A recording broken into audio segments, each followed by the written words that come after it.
Gua seperti petarung UFC versi alam.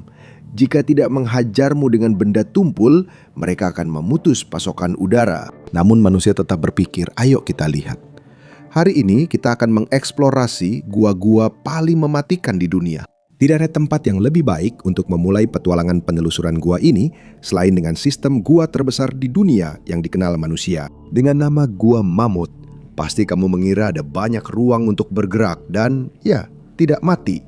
Tapi kenyataannya tidak selalu begitu. Ada lebih dari 426 mil lorong di dalam sistem ini, dan itu baru yang sudah dipetakan. Rasanya seperti lounge VIP bawah tanah. Sempurna untuk para miliarder bersembunyi dari kiamat sementara kita semua musnah. Tapi meskipun ada banyak ruang, gua tetap bisa mematikan. Ini tidak terkait hewan buas, akan saya jelaskan nanti. Tahun 1925, Floyd Collins masuk Gua Mammoth, berharap menjadikannya objek wisata. Semua orang punya impian kan? Saat itu lampu listrik masih sebatas rumor dan banyak wilayah masih gelap. Jadi menerangi gua raksasa di Kentucky bukan prioritas. Floyd berangkat hanya dengan lampu dan rasa percaya diri yang keliru. Beberapa jam kemudian lampunya mulai redup. Jadi dia berbalik dan mencoba kembali ke tempat yang aman, tapi takdir berkata lain. Dia melewati lorong sempit dan terjebak. Dalam panik, dia tak sengaja menjatuhkan batu 12 kg yang menghancurkan pergelangan kakinya. Jika belum sadar saat itu keputusan sangat buruk. Floyd terjebak di gua gelap dan dingin. Setelah 2 minggu, ia meninggal karena kedinginan sebelum sempat diselamatkan. Dan Floyd bukanlah orang sembarangan dengan lampu. Dia adalah salah satu penjelajah gua terbaik di masanya, yang sayangnya tidak membantu keadaannya di sini. Percaya atau tidak, ada cara mati yang lebih buruk dari yang dialami Floyd Collins. Gua-gua akan selalu menemukan cara untuk saling mengungguli dalam permainan siapa yang bisa membunuh manusia dengan cara paling buruk. Tahun 1980, seorang insinyur Prancis berperilaku seperti Joe Rogan dan hidup sebagai manusia gua. Dia pergi ke Gua Kitum di Kenya, lebarnya 700 kaki dan kedalamannya 2.300-3.000 kaki. Ini bukan Grand Canyon gua, tapi di dalamnya ada sesuatu yang mematikan. Jika sampai lolos, kita semua bisa mengalami hari yang buruk atau sangat singkat. Itu adalah virus Marburg. Kita bisa berterima kasih pada kelelawar buah Mesir. Tidak lama setelah petualangan bawah tanahnya, insinyur Prancis itu meninggal. 7 tahun kemudian, seorang murid Denmark menjelajahi gua itu dan bernasib sama, menghirup sedikit bubuk kotoran mereka, dan ceritamu pun langsung berakhir. Virus Marburg membunuh setengah dari orang yang terinfeksi, kadang-kadang bahkan mendekati 90%. Awalnya gabungan flu terburuk dan virus perut terparah yang pernah kamu alami. Tidak enak, tapi masih bisa bertahan. Akhirnya terjadi pendarahan hebat dan psikosis. Pasien tampak seperti pemeran rumah hantu, padahal COVID saja sudah parah. Mengejutkan, otoritas Kenya belum menutup Gua Kitum, sebuah keputusan yang saya anggap percaya diri atau optimis. Untungnya itu tidak terjadi pada sebuah gua di Utah yang membawa kembali mimpi buruk bagi komunitas lokal, Gua Natipati. Namanya terdengar seperti tempat bersenang-senang keluarga, tapi kenyataannya sangat menakutkan. Jangan masuk ke sana. Gua itu ditemukan pada tahun 1960 di dekat Danau Utah. Pintu masuk berupa lubang di puncak bukit adalah pertanda bagus. Ular-ular di dalamnya seperti tanda neon besar bertuliskan "jangan". Tapi sebenarnya itu bahaya terkecil. Di dalamnya ada lorong dan ruang merangkak tersempit di dunia, serta 1.400 kaki lorong dan terowongan. Tantangan ini sulit bahkan bagi penjelajah gua berpengalaman. Namun, 5.000 orang tiap tahun tetap datang untuk menguji diri. Masuk malam hari sudah biasa. Siapa yang tak ingin membuat gua mematikan makin menakutkan? Dalam 4 kejadian terpisah, pengunjung terjebak, harus diselamatkan, dan mungkin diuji kewarasannya. Akhirnya, gua itu ditutup sementara karena orang-orang tidak mau belajar. Setelah memasang gerbang dan menambahkan proses aplikasi untuk mengendalikan kerumunan, pihak berwenang membuka kembali gua itu pada Mei 2009 dan mereka segera menyesali keputusan tersebut. 6 bulan kemudian, John Edward Jones dan 3 temannya menjelajahi gua itu, tepatnya di bagian yang disebut Jalan Lahir. Ironis. Jones mengambil jalan yang salah dan mendapati dirinya berada di jalan buntu.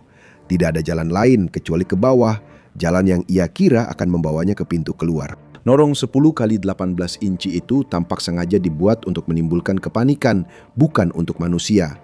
Jones pun terjebak. Penjelajahan itu berubah jadi misi penyelamatan.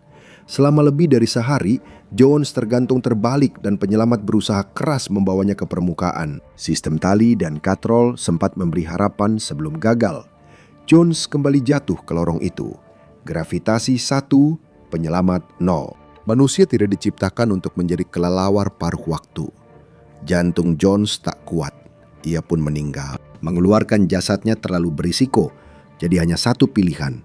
Dia tetap di dalam gua itu menjadi dekorasi menyedihkan. Agar kejadian Natipati tak terulang, pihak berwenang menutup gua itu permanen dengan mengisi pintu masuknya dengan beton sebagai tanda dilarang mengganggu yang paling mutlak. Jika menurutmu Natipati sudah menakutkan, Sunshine State langsung menambah 2 perangkap maut bawah air. Berhenti. Cegah kematianmu. Itulah tanda di Hernando County, pantai Teluk Florida. Seperti biasa, Florida berkata, lihat saja aksiku. Sambutlah kawasan pengelolaan satwa liar Chasowitska. Tempat ini memiliki 2 gua bawah air, Beaufort Springs dan Eagle's Nest Sink, yang dikenal sebagai Gunung Everestnya penyelaman gua. Kematian hanyalah risiko tambahan. Beaufort Springs tersembunyi di bawah rawa pinus, memaksa penyelam berjalan melewati lumpur setinggi pinggang untuk mencapainya. Gua ini mencapai hampir 170 kaki ke bawah. Terdapat lorong dengan air jernih, batu putih, dan pintu masuk sempit sepanjang 184 kaki. Pemandangannya luar biasa, meski ada ancaman malapetaka. Namun Eagle's Nest Sink membuat Beaufort Springs tampak seperti kolam anak-anak. Sebuah labirin sepanjang 1 mil yang menukik hingga 300 kaki ke dalam. Tempat yang indah sekali lagi jika kamu mengabaikan bagian di mana satu langkah salah bisa membunuhmu. Tempat ini sudah memakan belasan korban jiwa dalam 40 tahun terakhir Beaufort Springs. 2 jenazah ditemukan pada tahun 2022, meskipun tempat itu sudah ditutup sejak 2019. Sepertinya ditutup hanya sekedar saran di Florida. Jika kamu suka bahasan geografi seperti ini, jangan lupa subscribe. Aku sudah terlalu lama di gua riset sampai tumbuh stalaktit. Kalau kamu belum tahu, menyelam di gua adalah salah satu olahraga paling mematikan di dunia.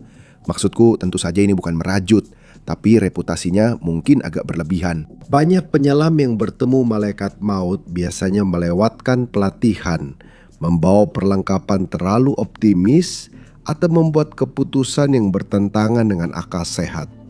Saran dariku, berpura-puralah jadi Jacques Cousteau di bak mandi. Ngomong-ngomong, risiko menyelam di gua lebih besar di seberang Atlantik. Beberapa orang akan menyelam sangat dalam. Maaf, aku tidak bisa menahan diri demi memecahkan rekor. Selamat datang di Lubang Bushman di Provinsi Cape Utara, Afrika Selatan. Sebuah lubang raksasa yang terukir di bumi. Kenapa berkunjung? Itu adalah daya tarik dari jurang. Orang-orang datang karena mereka berani atau karena akal sehat sedang libur. Pada tahun 1996, penyelam asal Portugal, Nuno Gomes, menyelam hingga kedalaman 927 kaki. Itu adalah kedalaman terdalam yang pernah dicapai siapapun. Dasarnya, siapa yang tahu? Di bawah sana sangat gelap. Itu seperti bumi berkata, tidak, ini bukan untukmu. Tapi itu tidak menghentikan orang-orang untuk mencoba. Tahun 1994, DeAndre berada 164 kaki di dalam gua membantu timnya mempersiapkan penyelaman. Ia tak pernah kembali ke permukaan dengan selamat. Timnya menduga penyebabnya toksisitas oksigen akibat menghirup oksigen bertekanan tinggi. Dugaan lainnya, hiperkapnia saat karbon dioksida menumpuk dalam darah. Sayangnya, gua tidak menyediakan survei keluar atau umpan balik pelanggan. Dan mereka juga tidak bisa memastikan apapun. Tubuh Dreyer ditemukan pada 2005 oleh penyelam David Shaw. Saat mencoba mengangkatnya, Shaw tersangkut pada mayatnya dan juga meninggal. Gua ini punya banyak korban, membuat film slasher kalah. Kamu bahkan bisa mati lemas tanpa menyelam di sini. Danau Nyos di barat laut Kamerun tampak seperti gua jika kamu benar-benar membayangkannya. Ini danau kawah vulkanik. Karena gua belum cukup berbahaya, ada yang menambahkan magma. Pada 21 Agustus 1986 terjadi bencana. Danau itu melepaskan antara 100.000 hingga 300.000 ton karbon dioksida, menyelimuti seluruh area dengan gas tidur itu. Lebih dari 1.700 orang dan 3.500 hewan ternak mati lemas di bawah awan tak kasat mata itu. Ini bukan letusan gunung berapi, setidaknya bukan jenis yang normal dan langsung. Ini adalah sesuatu yang lain. Lebih langka, lebih berbahaya, dan sangat mudah terlewatkan. Danau seharusnya tidak berperilaku seperti kaleng soda yang marah, tapi Danau Nyos melakukannya. Letusan limnik adalah ketika karbon dioksida menyembur keluar dari air dan menutupi daratan karena gas itu lebih berat daripada udara yang kita sukai untuk tetap hidup. Serangkaian pipa bertenaga surya terus mengeluarkan gas dan membantu, tapi danau tetap tidak aman. Menyelam tetap ide buruk, namun orang tetap melakukannya. Tapi gua lain sebenarnya lebih berbahaya. Mereka mengajakmu masuk saat suasana tenang, lalu berkata, bercanda. Gua Tempurung memang membanggakan. Gua Batu Kapur terbesar di Malaysia ini panjangnya 2,7 mil. Penduduk setempat mengira sebagian langit-langitnya mirip tempurung kelapa, sehingga dinamai Tempurung. Bahkan di bawah tanah, branding tetap penting. Gua Alam menjulang setinggi 236 kaki. Gua Girgasi punya pilar setinggi 49 kaki. Bahkan ada sungai bawah tanah di sana. Banyak hal menarik jika kamu suka menjelajah dalam gelap, tapi masyarakat hanya dapat mengakses 1,1 mil dari gua ini. Percayalah, ada alasannya. Lewati platform 4. Otak mulai mode hemat baterai, oksigen menurun, napas berat, dan pusing muncul. Untungnya, otoritas Malaysia menambah ventilasi agar turis tetap hidup.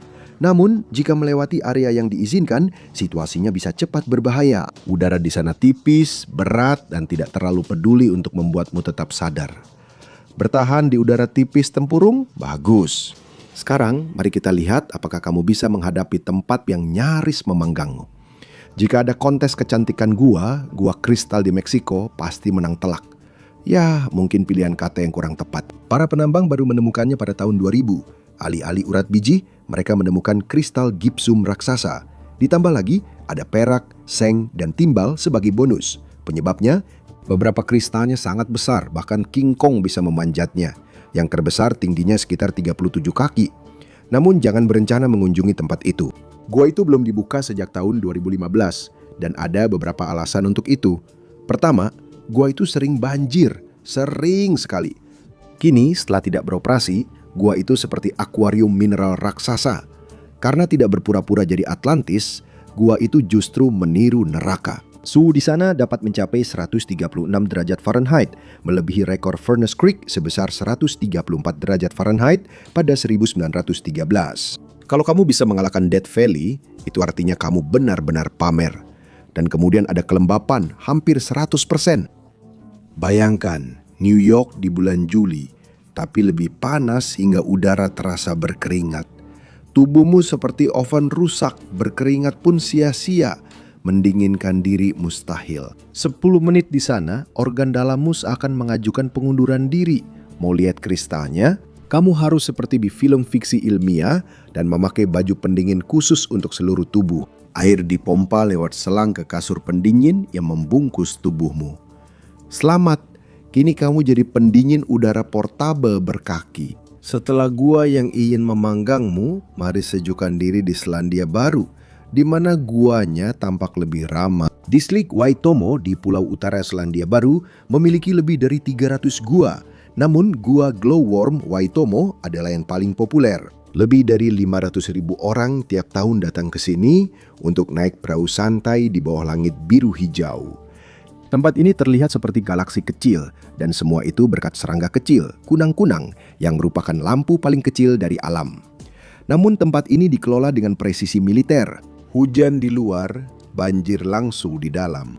Air naik cepat, ruang bawah lenyap, dan setelah surut pun masih ada pertanyaan tentang berapa lama sistem gua ini tetap aman. Selama 90 tahun gua kunang-kunang menumpuk 4 meter lumpur seperti bom mandi alami sehingga salurannya menyempit.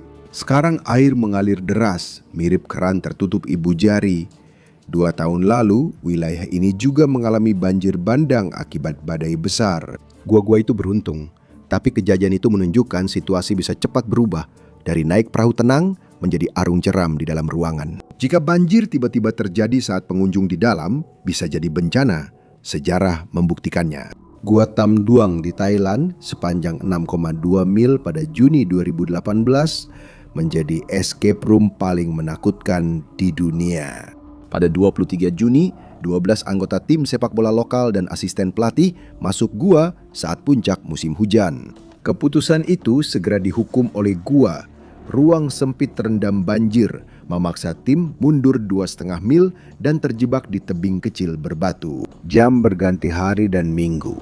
Dengan sedikit makanan, mereka bertahan dengan camilan bersama dan air gua, jauh dari mewah. Pelatih Eka Pol Chantawang, mantan biksu Buddha, berpuasa dan mengajarkan meditasi pada anak-anak untuk memperlambat napas mereka. Kadar oksigen turun ke 15%. Itu seperti berdiri di atas gunung setinggi 8.000 kaki. Tidak sampai pingsan, tapi jelas jangan berdiri terlalu cepat. Alarm pun dibunyikan. Tim penyelamat akhirnya menemukan mereka, tetapi gua itu menyulitkan. Mantan Navy SEAL Thailand, Saman Gunan, meninggal saat membawa tabung oksigen. Gua resmi jadi mode bos.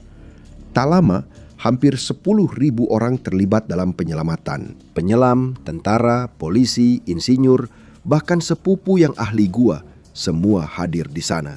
Pada 8-10 Juli, para penyelam berenang di terowongan bawah air dan mengeluarkan tiap anak seperti membawa tas jinjing kecil yang cemas.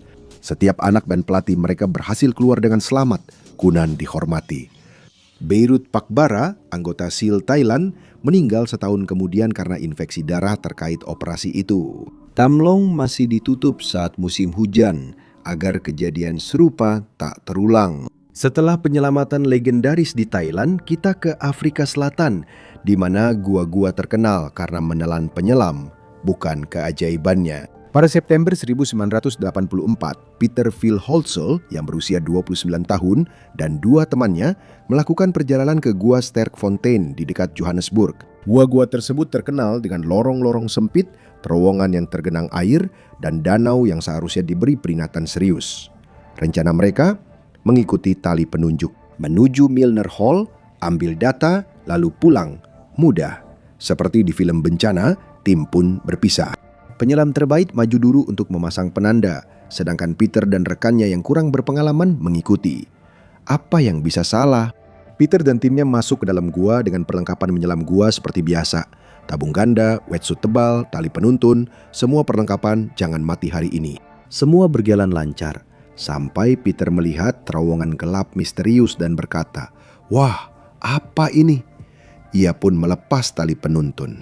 Mengapa tidak membawa kekacauan ke labirin bawah air gelap? Saat orang sadar dia hilang, dia sudah tersesat di labirin yang membuat gua utama tampak seperti lorong IKEA. Terputus sepenuhnya, dia muncul di sebuah ruang besar yang tersembunyi. Akhirnya, dia sampai di sebuah pulau kecil di ujung lorong buntu. Bagus untuk bertahan hidup, tapi buruk untuk melarikan diri. Tanpa sinyal bantuan, jam jadi hari dan minggu. Tim pencari menyisir sistem itu seperti sedang mencari ponsel yang dalam mode senyap. 6 minggu kemudian, tim pencari darat menemukan bukaan tersembunyi menuju terowongan berliku dan menemukan jasad Peter di dalamnya. Dia bertahan hidup 3 minggu sebelum meninggal sendirian dalam gelap. Di pasir di sampingnya tertulis pesan terakhir, "Aku mencintaimu, Cheryl dan ibu." Setelah mimpi buruk bawah air di Sterkfontein, kamu kira orang-orang kapok menjelajahi gua mematikan. Tapi tidak, sekarang kita ke Utah. Agustus 2055, teman mendaki Gunung W di dekat Provo, Utah, menuju gua yang oleh penduduk setempat secara harfiah disebut Gua Kematian. Mereka masuk pada pukul 3 pagi dalam kegelapan. Salah satu anggota kelompok pernah ke sana dan memperingatkan itu bukan ide bagus, namun mereka tetap pergi. Pintu masuknya, lubang kecil di bawah air ini menuju terowongan 15 kaki yang terendam. Setelah melewatinya, kamu tiba di ruang sempit dengan sedikit udara. Jika gagal melewati gua itu, namanya memang tepat. 4 orang masuk ke gua pukul 4.30 pagi. Teman mereka, Joseph Ferguson, tetap di luar dan langsung jadi yang paling pintar di kelompok itu. 2 jam kemudian, dia menekan tombol panik. Sementara itu di bawah tanah seperti manusia tikus, kelompok itu menuju terowongan bawah air dengan suasana hati baik. Tanpa sadar, gua sudah mode tempur. Saat mereka berenang ke celah sempit, lumpur meledak layaknya granat. Rasanya seperti berenang di puding coklat dengan risiko kematian. Tali pengaman mereka menghilang dan mereka muncul di kantong udara kecil di ruangan berikutnya dengan cukup oksigen hanya untuk panik sejadi-jadinya. Ketika para penyelamat akhirnya menemukan mereka, keempatnya menghadap ke arah keluar. Mereka sangat dekat untuk bisa keluar hidup-hidup. Gua itu akhirnya ditutup. Semua orang sepakat, menutupnya selamanya adalah keputusan tepat.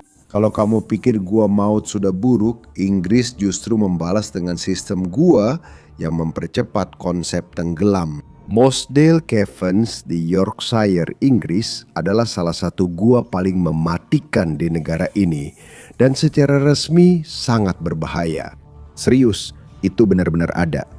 6 penjelajah gua terbaik Inggris masuk pada 1967 dan bagian terdalamnya pernah dilihat lebih sedikit orang daripada permukaan bulan yang seharusnya jadi tanda bahaya besar untuk putar balik. Pada 24 Juni, 10 penjelajah gua masuk.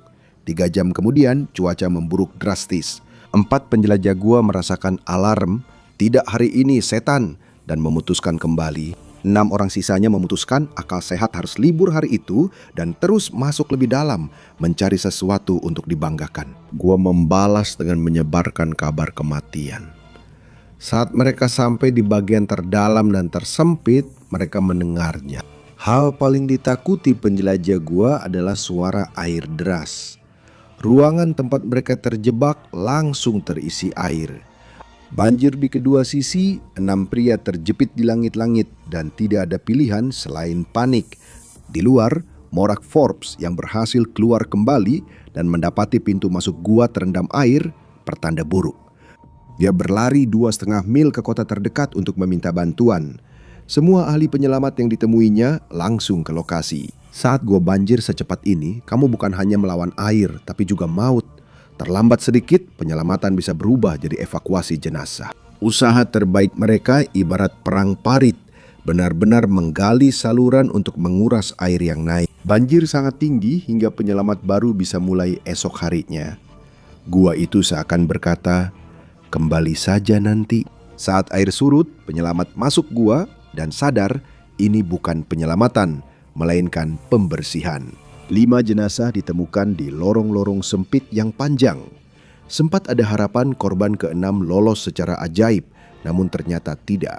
Pejabat membeton pintu masuk gua agar pencari sensasi lain tak mengalami nasib serupa. Gua tetap tertutup hingga 1971.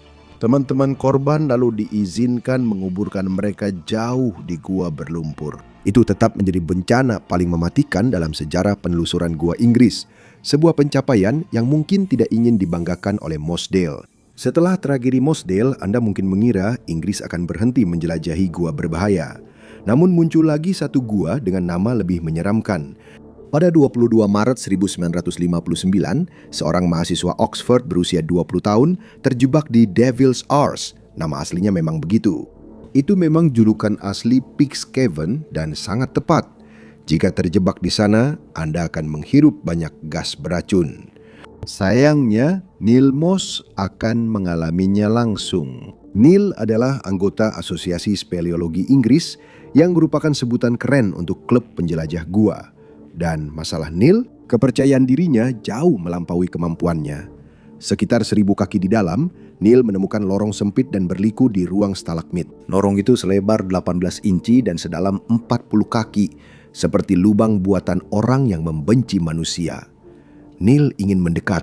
Dia turun ke dalam lorong itu menggunakan tangga tali. Begitu dia sampai di bawah, dia mencoba menyingkirkan sebuah batu besar. Dan saat itulah alam semesta berkata, "Tidak hari ini, kawan." Tangga itu tersangkut di bawahnya, menjepit tubuhnya jauh di dalam lorong. Dan Neil Moss resmi terjebak. Upaya penyelamatan langsung dimulai, namun tali putus akibat tergesek tepi gua. Kondisi makin buruk karena tubuh Neil menghalangi aliran udara. Dia perlahan kehabisan napas akibat menghirup karbon dioksida terperangkap di lorong, mulai linglung tapi bersikeras baik-baik saja. Dia bahkan menyuruh rekannya makan. Saat orang terjebak bilang baik-baik saja, Itu biasanya tanda sebenarnya mereka tidak baik-baik saja. Penyelamat membawa tabung oksigen agar udara cukup layak untuk berdiri. Bahkan separuh dari mereka berjalan sempoyongan. Mereka mencoba berbagai cara, bahkan menurunkan seseorang terbalik dengan kaki diikat untuk menarik Neil seperti hadiah mesin capit. Namun gagal total. Meski banyak relawan dan tali cukup untuk membungkus seluruh gua itu tetap tidak mau melepaskan apapun. Setelah 24 jam, Neil masih hidup, namun kondisinya memburuk. Lalu turun hujan deras. Air banjir mulai masuk ke gua, mengancam menjebak penyelamat. Koordinator memerintahkan semua segera keluar. Setelah hujan reda dan penyelamat masuk ke gua, keheningan menunjukkan bahwa Neil sudah tidak bernapas. Dr. Hugh Kip, petugas medis di lokasi, mengakui itu satu-satunya kali ia menyatakan seseorang meninggal tanpa melihat jenazah. Tragedi Neil menunjukkan betapa berbahayanya gua. Untungnya, penjelajah gua modern memiliki lebih banyak alat dibanding hanya tangga tali dan optimisme. Gua kini bisa dipetakan dengan sonar, sehingga area berbahaya terlihat sebelum kamu berenang tanpa tahu apa-apa. Penyelam memakai alat pemindai bawah air genggam yang mirip sonar di terowongan maut.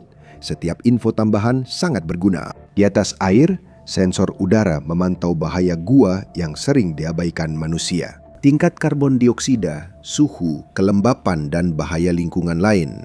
Sejak penyelamatan Tom Duong, drone bawah air jadi tren berikutnya. Dalam waktu dekat, mereka bisa mengantar suplai seperti makanan, air, dan tabung udara, mirip robot DoorDash bawah air. Tidak peduli seberapa canggih teknologinya, gua tidak akan pernah benar-benar aman. Kondisinya mudah berubah, tidak bisa diprediksi.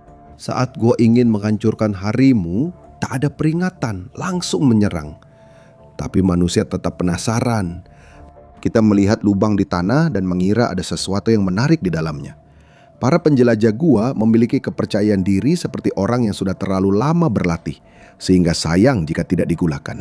Gua adalah kapsul waktu bumi.